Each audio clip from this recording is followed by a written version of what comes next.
Dahil may paturang company at dahil wala rin naman tayong pasok ngayon, syempre, sasamahan na natin yan. Dito lang pala yan sa Huli Amusement Park. So, sisimulan muna natin sa Easy Ride. Kumbaga, kahit bata, kayang-kaya.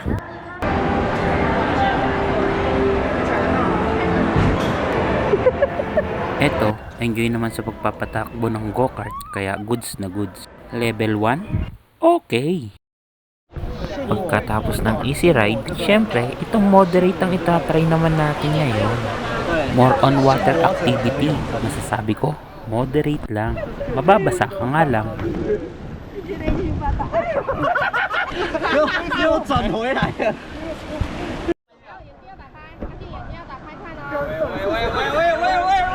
我那时候不会是我们这里。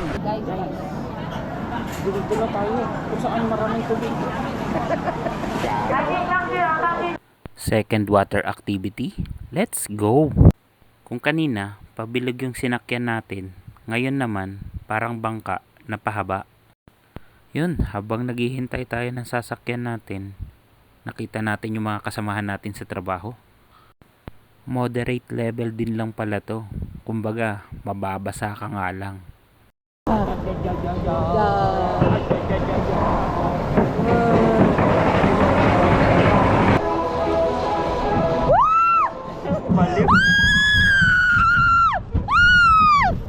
Aakyat na tayo dito sa volcano.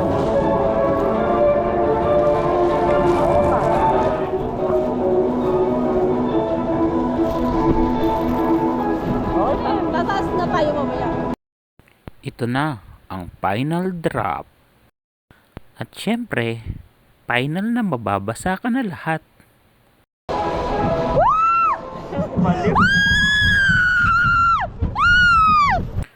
Nandito na tayo sa challenging stage.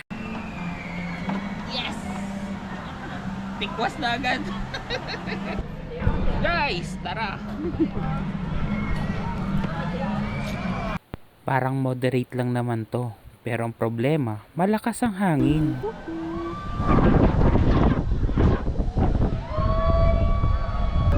Guys, pag nag-iisa ka lang, ganito lang. Yan lang.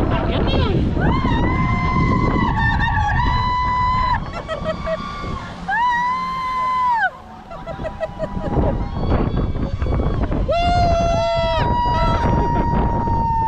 Taas niya.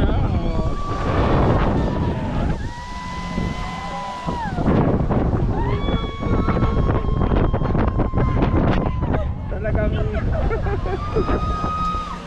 tapos sinahagip pa. Nakakahilo na guys, nahihilo na tayo. Pero gumaganon siya.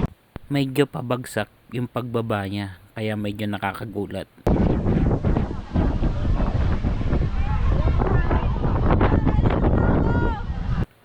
Last to ride, syempre yung hard. Pagkatapos nito, sigurado hilong-hilo na tayo. Sa pagpasok, oh, yabang pa oh. Mukhang napasubo ako dito ah. 公司都放飞，不能活动中净空，眼镜都要拿下来了。我看风了，真的。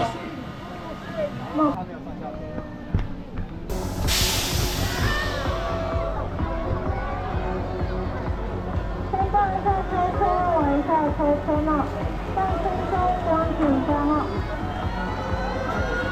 多少都可以放开来了。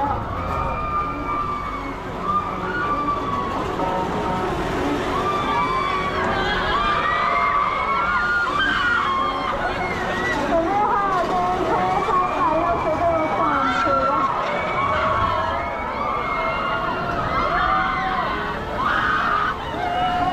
双手指高，双手指高。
Yung last ride natin, katapat lang nito.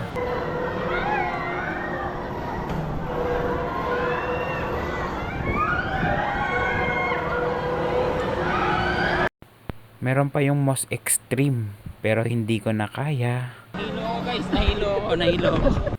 Nanakit talaga ang ulo ko nito. Kaya dito na nagtatapos ang ating company tour doon sa mga pre-rides. Kakain lang tayo bago sabay mamimili bago mag-uuwi na. Salamat!